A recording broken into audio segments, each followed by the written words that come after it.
ଯେତେବେଳେ ତାର ଆତ୍ମା को टाणुचंदी से नारायण डाकी देछि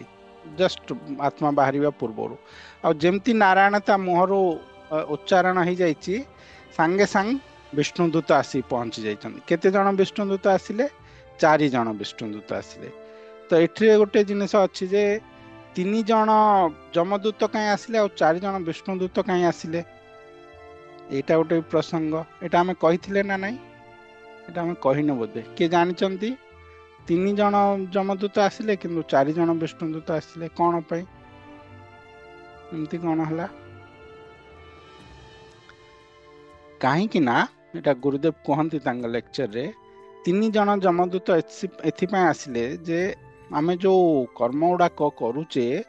आमे काय मन वाक्य ए तीनटा माध्यम रे हमर सब कर्म करूचे पाप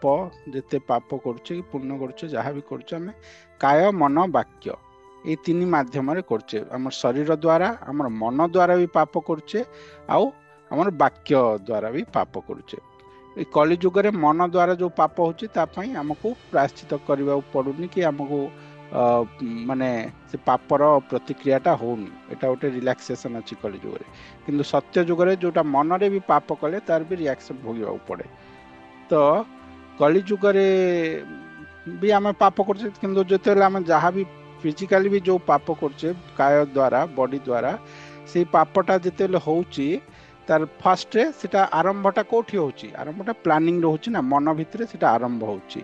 तापरे सेटा काय रे प्रकटित होउची तो आउ मन आउ वाक्य वाक्य द्वारा हम बहुत जे माने जोटा प्राय जेते चलीची जगत रे वार पर सब वाक्य रु ही आरंभ होउची सब तो वाक्य द्वारा जेतेले अन्न हट हो जाउची तापर सब आरंभ होउची तो काय मन वाक्य तीनटा माध्यम रे हम पाप करछे तेनु तीनटा जमदूत आसिले ताको नेबा पई आउ विष्णुदूत 4 जण कहीं आसिले